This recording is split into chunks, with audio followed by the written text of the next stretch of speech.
नमस्कार। आज मैं फिर आपके सामने अपराध की एक और घटना लेकर आया हूं। आज की घटना है राजस्थान की। आज की घटना भी हालिया घटना है, यानी अभी हाल की घटी हुई घटना है। आज के घटना की तारीख है इसी महीने की 22 तारीख, यानी 22 मार्च 2022। अजमेर के पीसांगन थाना क्षेत्र के धुवाड़िया गांव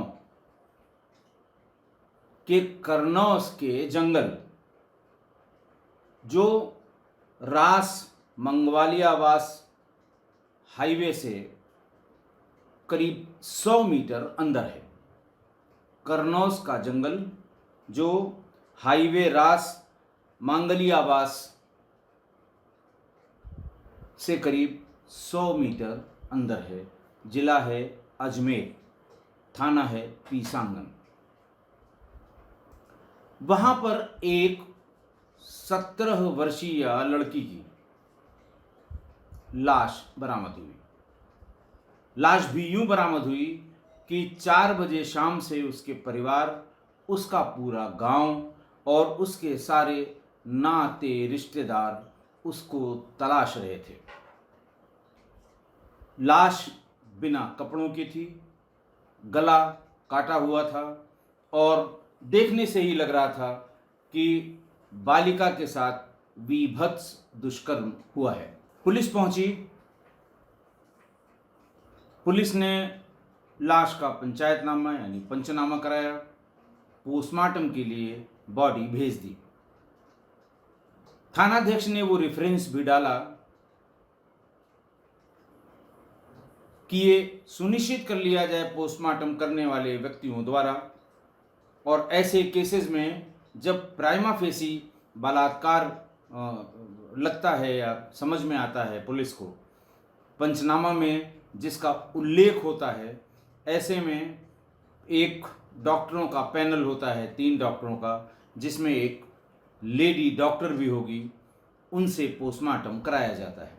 और बलात्कार की पुष्टि के लिए स्लाइड्स बनाई जाती हैं, जिसमें स्पर्म्स या बाकी चीज़ों के जो मेल सीमेन है उसके पहचान की कोशिश की जाती है। चूँकि कपड़ा कोई नहीं था और थोड़ी थोड़ी दूर पर बालिका के कपड़े इधर उधर बिखरे हुए थे, इसलिए किसी को समझने में जरा सी भी दिक्कत नहीं हुई कि बालिका यानी बच्ची यानी नाबालिग के साथ क्या हुआ होगा। धीरे धीरे जो वो समूह था, जिस जाति विशेष समूह की वो लड़की थी, उसके बहुत ढेर सारे लोग वहाँ इकट्ठा हो गए। उनके नेता मंजीत सिंह सांवरदा ये भी वहाँ पर आ गए। देखते देखते भीड़ बहुत बढ़ गई। पुलिस को अपना काम करने में दिक्कत महसूस हो रही थी। पुलिस चाहती थी कि घटनास्थल का बारीकी से निरीक्षण कर लिया जाए, लड़की के घर वालों से अच्छी तरह बात कर ली जाए, लड़की के अगर कहीं उस परिवार से किसी की कोई रंजिश है तो उसका पता कर लिया जाए, ताकि अपराधियों को की धरपकड़ करने में ज़्यादा देर न हो। पुलिस को भी लग गया कि मामला बहुत संवेदनशील है, इसलिए इसमें तेजी दिखाना या बहुत तेजी से इसमें प्रोसीड करना ये उनकी मजबूरी है। फिर हुआ भी यही। इनके जो नेता थे मंजीत सिंह सांवरदा, इनको समझाया गया और 3-4 घंटे की मेहनत के बाद पुलिस वाले इनको समझाने में कामयाब हुए और उस मृतका, उस नाबालिग बच्ची की बॉडी को सील करके पोस्टमार्टम के लिए जिला मुख्यालय भेजा गया। सारी भीड़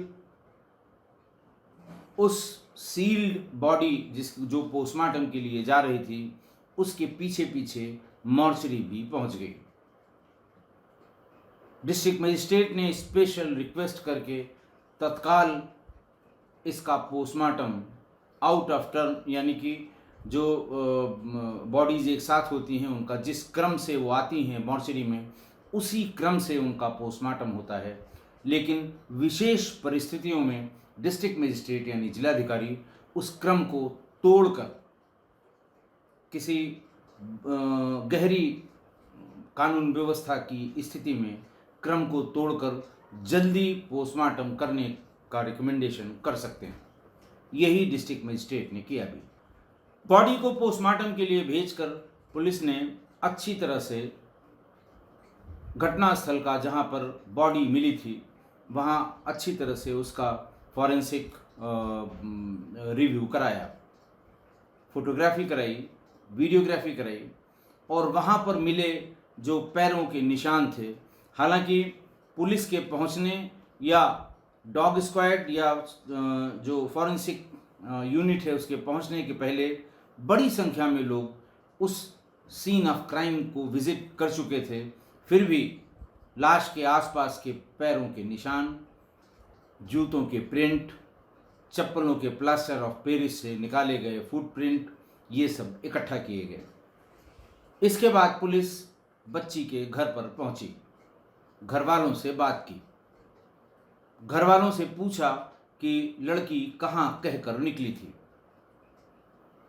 घर वालों को इस बारे में जरा भी अंदाजा नहीं था कि बच्ची कहाँ को गई है, लेकिन उसकी माँ ने बताया कि उसका मोबाइल फ़ोन घर पे ही रखा है, जबकि वो बिना मोबाइल फ़ोन के 1 मिनट भी नहीं रह सकती।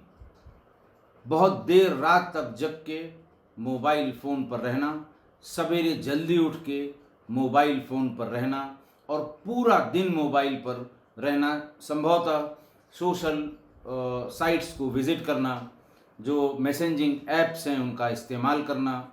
माँ बाप वैसे पूरी बात नहीं बता पाए, बस ये बता पाए कि वो मोबाइल पर दिन भर कुछ गेम खेला करती थी। हो सकता है बच्ची ने यही बात बताई हो अपने घर वालों को। जब पुलिस और फॉरेंसिक एक्सपर्ट्स ने उसके मोबाइल को रिकवर किया तो उस समय पेज खुला हुआ था, वो इंस्टाग्राम का पेज खुला था।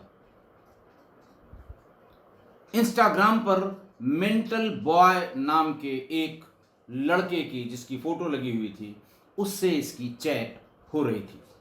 लास्ट चैट यानी लगभग 4 बजे के आसपास, जब उसके घर वालों ने यही समय बताया कि लगभग 4 बजे वो घर से निकली थी, उस समय के आसपास जो चैट उसमें मौजूद थी, लड़की की भी और लड़के की भी, उसमें लिखा हुआ था कि मेरी अम्मी की कसम, आ रहा हूं तेरे घर पर। इसके बाद लड़की ने किसी तरह का कोई मैसेज रिप्लाई नहीं किया और ऐसा लगता है कि मोबाइल को वहीं छोड़कर वो कहीं चली गई। चैट के और डिटेल्स देखे गए तो ऐसा लगा कि ये व्यक्ति जो भी है या लड़का जो भी है, इसको काफी लंबे अरसे से ब्लैकमेल कर रहा है। इसने अपने शरीर पर पेट्रोल डालकर माचिस की तीली थोड़ा दूर रखकर नीचे लिखा था, मेरी बात नहीं मानोगी, अभी आग लगा लूंगा। फिर एक फोटोग्राफ में हाथ में अवैध हथियार लिए हुए, कनपटी पर लगाए हुए इसी लड़के ने ये लिखा था, बात मानती हो कि गोली चलाऊं। फिर दूसरी फोटो में चिलम पीता हुआ वो लड़का दिखाई दे रहा था, उसमें भी लिखा था कि इतना नशा करूंगा कि मर जाऊंगा, वरना जो कह रहा हूं वो करो। कुछ चैट्स डिलीट भी की गई थी दोनों तरफ से। ऐसा लगता है कि कुछ उसमें अश्लील चैट रही होंगी, जो इस डर से कि कोई और ना देख ले, उन्हें डिलीट कर दिया गया। पुलिस के हाथ एक बड़ा क्लू लगा था। उसकी स्क्रीनशॉट लेकर बड़ी बड़ी फोटोग्राफ्स प्रिंट कराई गई। क्राइम ब्रांच ने उसके आईपी एड्रेस को ट्रैक करके ये देखा कि वो आईपी एड्रेस किस मशीन यानी कंप्यूटर पर या मोबाइल पर चलाया जा रहा है। आईपी एड्रेस भी मिल गया। रात होते होते 12-1 बजे तक जिस मोबाइल से वो चैट हो रही थी उसका नंबर भी निकल आया। पुलिस ने उसको ट्रैक करना शुरू किया तो पता लगा कि इस लड़के का नाम अरशद खान है, जो गांव सराय सुल्तान बिलग्राम मल्लावा हरदोई का रहने वाला है। वहां पर रहकर वो किसी फैक्ट्री में काम करता था। पुलिस ने उसको ढूंढना शुरू किया। वो जिस कमरे में रहता था वहां भी काफी खून पड़ा हुआ था। पुलिस को किसी अनहोनी की आशंका भी हुई। गांव वालों से पूछा गया तो गांव वालों ने बताया कि अभी 10 मिनट पहले उसके शरीर पर ढेर सारा कपड़ों में खून लगा हुआ था। लोगों ने पूछा क्या बात है, उसने कहा एक्सीडेंट हो गया, मैं डॉक्टर के पास जा रहा हूं। पुलिस ने लोगों से, चूंकि उसके कपड़े खून से बुरी तरह सराबोर थे, इसलिए जल्दी जल्दी वो जहां से निकला है उसकी पहचान की जाती रही और पुलिस ने फाइनली उसको रेलवे स्टेशन से गिरफ्तार कर लिया।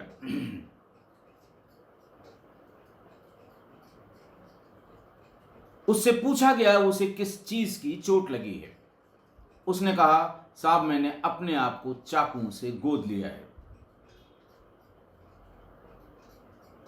फिर उससे पूछा गया कि आखिरकार लड़की का क्या हुआ, क्यों हुआ और किसने किया। आप समझ ही सकते हैं कि कोई भी अपराधी जिसने इस तरह का अपराध किया हो इतनी जल्दी अपनी बात बताने वाला नहीं है।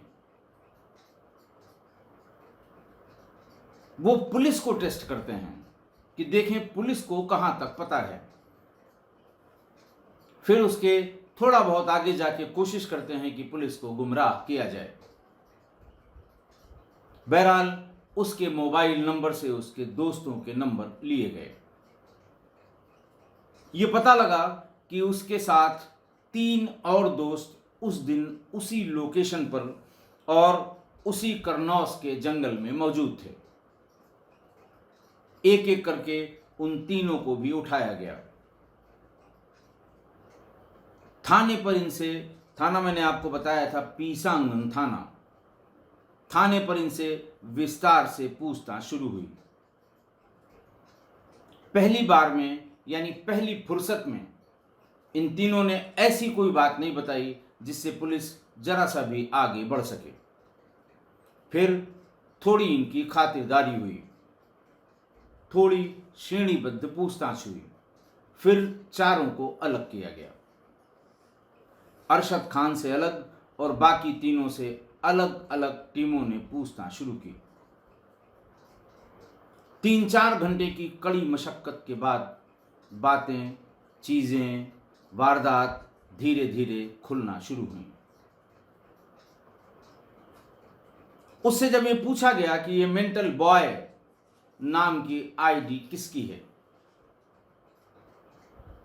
फोटो तुम्हारी लगी है, लास्ट चैट जो तुम्हारी है उसमें तुम ये कह रहे हो, उसकी स्क्रीनशॉट जो प्रिंट की गई थी वो भी दिखाई गई। थोड़ी देर में उसने मान लिया कि ये उसी का इंस्टाग्राम आईडी है, ये फोटोग्राफ उसी की है। शरीर पर पेट्रोल डाल के माचिस को दूर रख के ली गई सेल्फी भी उसी की है। कट्टे को अपने कनपटी पर लगाकर ली गई फोटो भी उसी की है। पुलिस ने पूछा वो ऐसा क्यों कर रहा था। फिर वही दाएं बाएं की कहानी कि साहब वो मुझे अच्छी लगती थी और मैं शादी करना चाहता था, इस तरह की बातें उसने बतानी शुरू की। फिर उसकी एक पुरानी आईडी, इस आईडी पर वो पिछले 15-20 दिनों से ये बता के कि वो आईडी मैंने बंद की है, इस आईडी पर बात करो। दूसरी आईडी पर यानी करंट आईडी पे, मेंटल बॉय नाम वाली आईडी पर मृतका नाबालिग लड़की बात करती रही। पुरानी आईडी भी उससे खुलवाई गई तो ये पता लगा कि काफ़ी लंबे समय से ये उस नाबालिग बच्ची को परेशान कर रहा है। उसकी तमाम फोटोग्राफ्स उसके मोबाइल में मिल गए। फिर उससे अच्छी वाली पूछताछ हुई, बहुत अच्छी वाली पूछताछ हुई।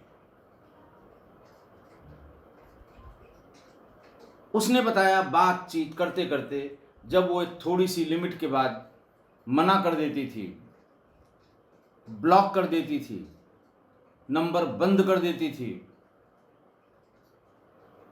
फिर उसको 4 घंटे 6 घंटे बाद खोलती थी। इस चीज से मैं परेशान हो रहा था। तब मैंने उसको पुरानी स्क्रीन रिकॉर्ड की गई वीडियोस उसकी और उसके फोटोग्राफ्स मैंने उसको भेजने शुरू किए, ये कह के कि अगर दोबारा तुमने कभी मोबाइल ऑफ किया या मुझको ब्लॉक किया तो ये सब मैं तुम्हारे इंस्टाग्राम के आईडी पर डाल दूंगा। इंस्टाग्राम की फीड्स में ये फोटोग्राफ और वीडियो जाएंगी। तुम कहीं मुंह दिखाने काबिल नहीं रहोगी। इस बात से वो डर गई। एक बात से वो और डरती थी, जब मैं उससे कहता था कि ठीक है तुम नहीं आ रही हो मिलने, मैं तुम्हारे घर आ रहा हूं। वो कहती थी तुम मेरे घर आओगे, लोग जान जाएंगे, मेरा और तुम्हारा दोनों का नुकसान होगा, दोनों को कत्ल कर देंगे मेरे घर वाले। जब भी मुझे डराना धमकाना होता था तो मैं यही कहता था कि मैं घर पर आ रहा हूं। घटना वाले दिन भी यही हुआ। वीडियो कॉल पर जब कुछ आपत्तिजनक बातें करनी शुरू की, उसने कहा कि नहीं, अब मैं बात बंद कर दूंगी, तुम्हें जो करना है करो। तब अरशद ने कहा कि ठीक है तुम बंद करो, जैसे ही तुम ब्लॉक करोगी या मोबाइल बंद करोगी मैं तुम्हारे घर के दरवाजे पर हूँगा, वरना तुम करनौस के जंगल की तरफ आओ, हाईवे पर आ जाना, वहीं हम तुमको भीतर जंगल की तरफ ले चलेंगे, तुमसे बैठकर कुछ बातें करनी है। वो मोबाइल छोड़कर भागती हुई करनौस के जंगल में पहुंची। अरशद खान पहले ही अपने 3 दोस्तों के साथ करनौस के उस जंगल में मौजूद था।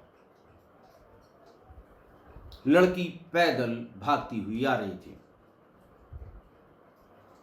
बाकी तीनों दोस्तों को भीतर जंगल में छोड़कर अरशद खान उसके पास गया और उसे धीरे धीरे बहला फुसलाकर जंगल के भीतर ले आया। थोड़ी देर बाद उसने उसके साथ खराब हरकत, बैड टच वाली हरकत शुरू कर दी।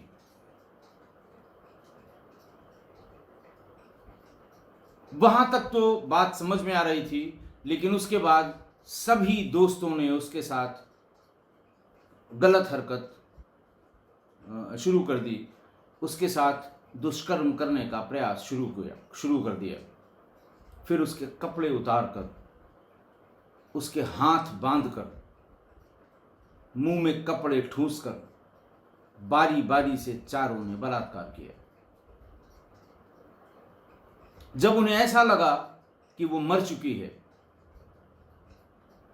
लेकिन बार बार उन चारों में, शाम हो गई थी, अंधेरा हो रहा था, चारों को ये लगा कि नहीं अभी मरी नहीं है, ये जिंदा हो जाएगी, तो उनमें से एक ने अपने चाकू से उसका गला रेत दिया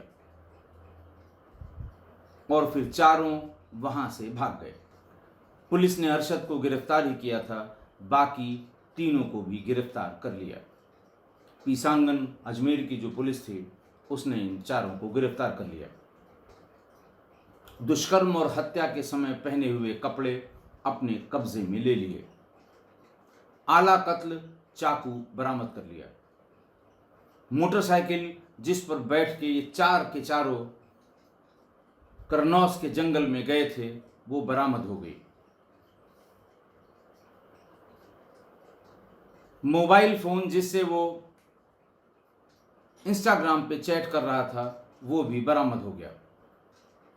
उसके इंस्टाग्राम के चैट्स की स्क्रीनशॉट लेकर प्रिंट्स निकाली गई।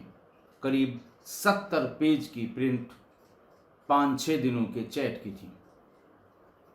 इसी तरह बच्ची के मोबाइल फ़ोन के स्क्रीनशॉट से उसकी चैट निकाली गई। कहने का आशय ये कि सारे एविडेंस इकट्ठा किए गए। सीडीआर के इलेक्ट्रॉनिक एविडेंस, जो सबसे सशक्त एविडेंस होते हैं, वो भी इकट्ठा किए गए। किस किस समय कब कब दोनों में बात हुई है और कब कब बात के अलावा चैट हुई है, ये सारी चीज़ें मिल गईं। पोस्टमार्टम की रिपोर्ट भी आ गई। स्लाइड्स की डिटेल आने में थोड़ा समय लगा, लेकिन परसों नरसों तक ये साबित हो गया कि इन चारों ने उसके साथ विभत्स बलात्कार किया था और बलात्कार करने के बाद उसकी गला काटकर हत्या कर दी गई थी। आरोपियों को 376, 3/4 पॉक्सो, 504, 506 आईपीसी और बाकी अन्य धाराओं में मुकदमा कायम करके जेल भेज दिया गया। आज की घटना। आज की घटना में एक नाबालिग किशोरी सोशल मीडिया की भेंट चढ़ गई।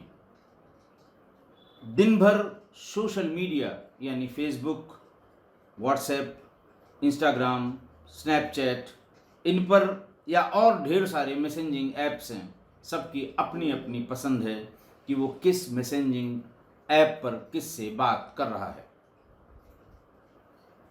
कुछ लोगों का बहुत कम प्रचलन वाले मैसेजिंग ऐप पर उनकी पसंद होती है कि हम इस पर बात करेंगे तो न तो हमारा ऑनलाइन स्टेटस दूसरे को दिखाई देगा, न इसमें बाकी लोग हमें बीच बीच में पोक करेंगे, यानी उनको पता ही नहीं होगा कि हम किसी से चैट कर रहे हैं। बहुत ढेर सारे मैसेजिंग ऐप्स हैं। तो इन सारे मैसेजिंग ऐप्स पर इस बच्ची का भ्रमण करना कितना खतरनाक है, ये तो उसने अपनी जान देकर ही उसको महसूस क्या हुआ होगा, उसकी जान ही चली गई। लेकिन जो लोग हमेशा इन्हीं मैसेजिंग ऐप्स पर विचरण करते रहते हैं दिन और रात, उन्हें इसका अंदाज़ा तब तक नहीं लगता जब तक कि वो इसका शिकार नहीं हो जाते, जब तक कि वो किसी परेशानी में नहीं पड़ जाते। तब उनकी समझ में आता है कि सोशल मीडिया का ये पूरा जो ये वर्ल्ड है, ये झूठा संसार है, इसमें कुछ भी सही नहीं है। दोस्ती के चक्कर में सिर्फ एक चूक आपका परिवार, आपका अपना जीवन, आपका कैरियर और आपकी इज्जत, ये सब बर्बाद कर देती है।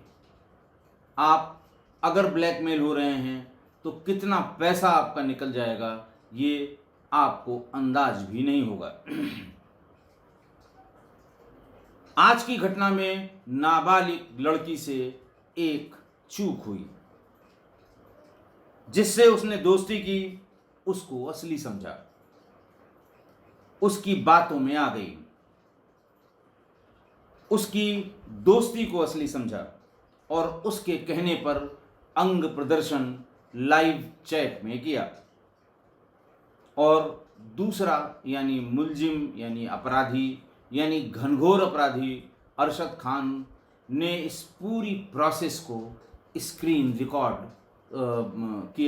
करता रहा। जब जब बात होती रही, वो सारी बातों को, सारे वीडियोस को, वीडियो कॉल्स को, इन सब की स्क्रीन रिकॉर्डिंग करता रहा।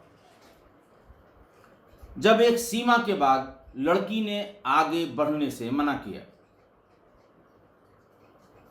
बार बार कहने के बाद भी वो आगे नहीं बढ़ रही थी, तो फिर ये स्क्रीन रिकॉर्डेड वीडियोस एक एक करके उसको भेजनी शुरू कर दी, ब्लैकमेलिंग उसकी शुरू कर दी। लड़की घबरा गई कि ये बात किसी और तक पहुंचेगी तो मेरा क्या होगा, ये मुझे भी नहीं पता है। उसके बाद भी जब एक सीमा के बाद बच्ची ने बात करना बंद करने की धमकी दी,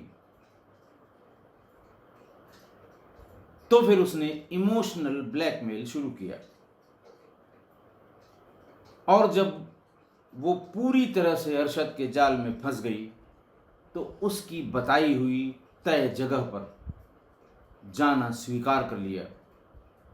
मोबाइल छोड़कर वो उस जगह पर जहां उसको करनौस के जंगल में आने के लिए कहा गया था, उस जगह पर अरशद से मिलने चली गई। अरशद और उसके 3 साथियों यानी 4 दरिंदों ने मिलकर उसके साथ दुष्कर्म किया और बाद में उसे मौत के घाट उतार दिया। अब काफ़ी समय से जब ये सोशल मीडिया के तमाम ढेर सारे केसेस प्रकाशित होने लगे, नेट पर आने लगे, अखबारों और टीवी में आने लगे, पिछले 5 सालों से इनकी संख्या बहुत ज़्यादा हो गई, तो धीरे धीरे रिसर्चेस इस पर बढ़ गई।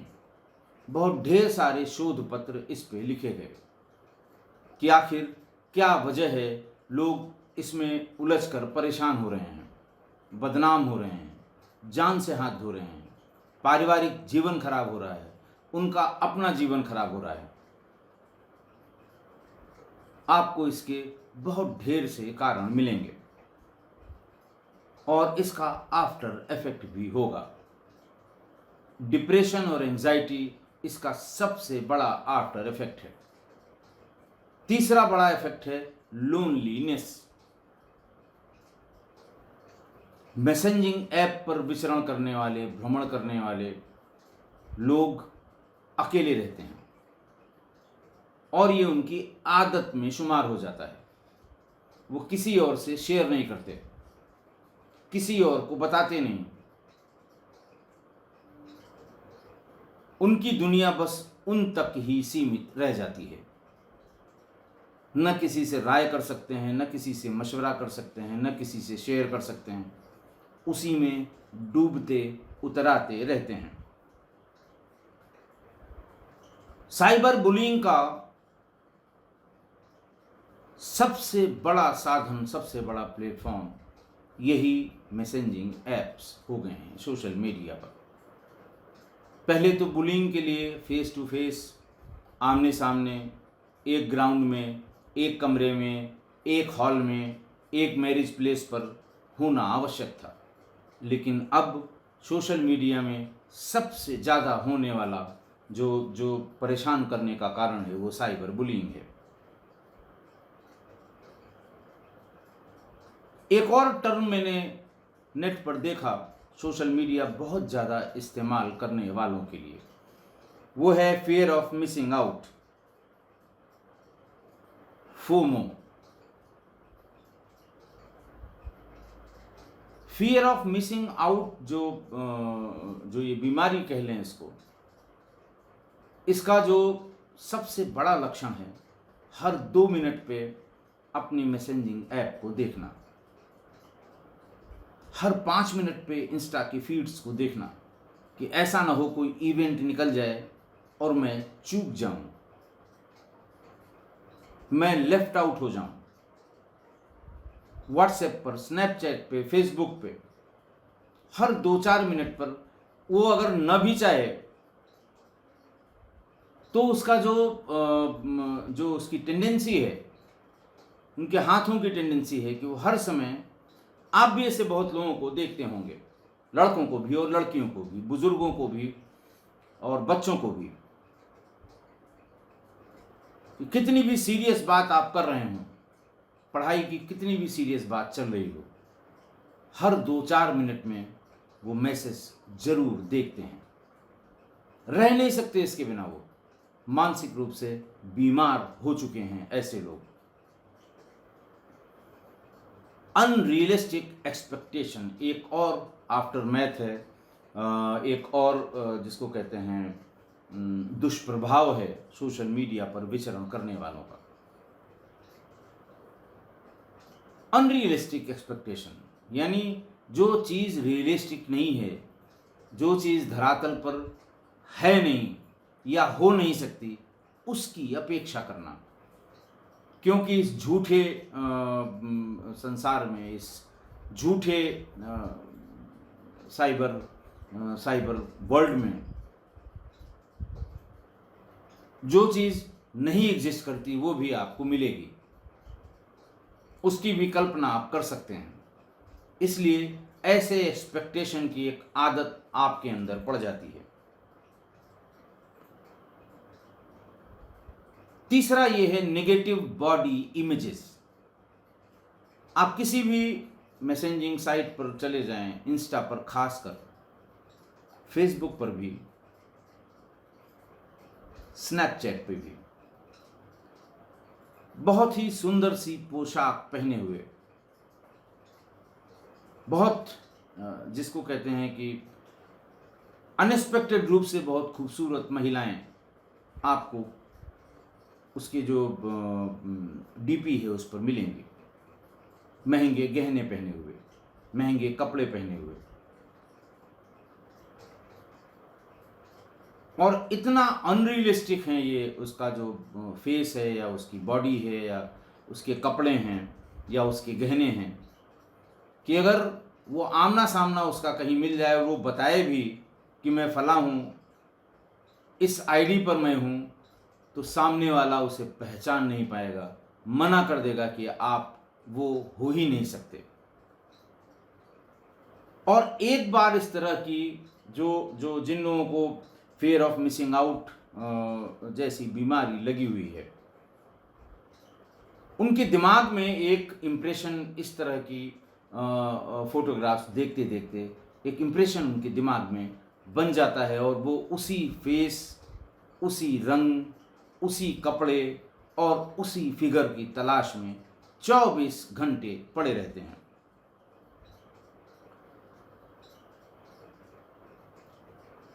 छठवीं सबसे बड़ी बात जो इसके लिए लिखी गई दुष्प्रभाव के लिए, वो है अनहेल्दी स्लीप पैटर्न्स।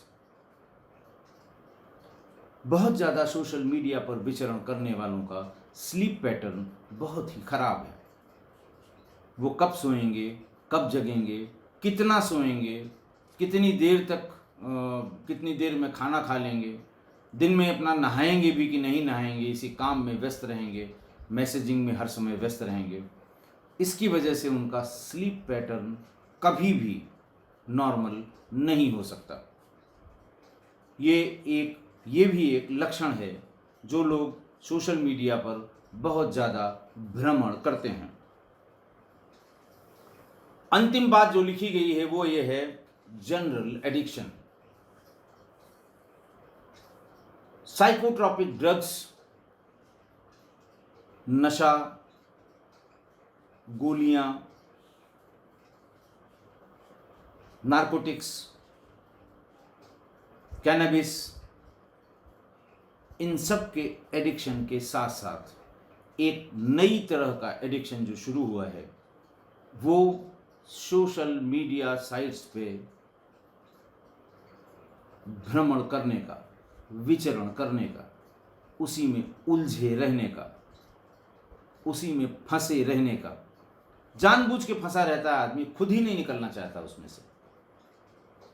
इसीलिए इसको एडिक्शन का भी नाम दिया गया है।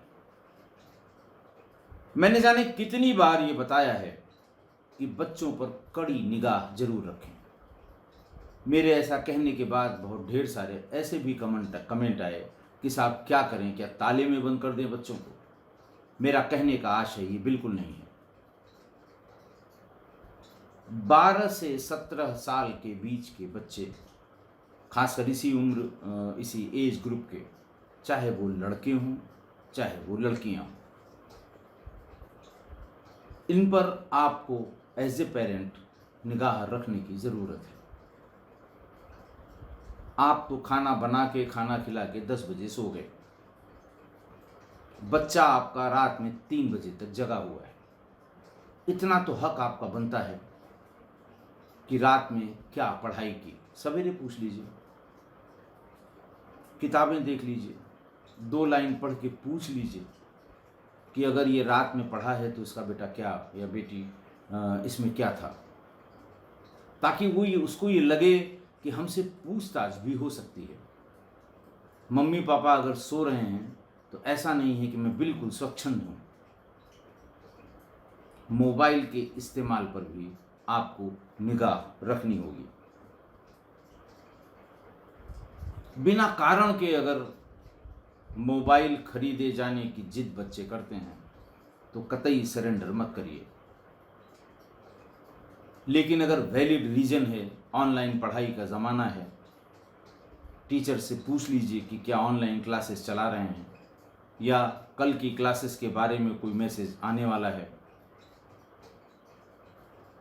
तो ज़रूर उनको आप दीजिए एंड्रॉयड फ़ोन, मोबाइल फ़ोन। लेकिन इसके दुष्प्रभाव के बारे में भी बच्चों को अच्छी तरह से बता दीजिए। फेसबुक, इंस्टा और व्हाट्सएप पर होने वाली दोस्ती, फ्रेंडशिप्स, फ्रेंड सर्किल, ग्रुप्स, इन सब के बारे में भी कभी कभार बच्चों से पूछिए कौन सबसे अच्छा दोस्त है, डीपी उसकी कैसी लगी है। अनायास ही पूछिए,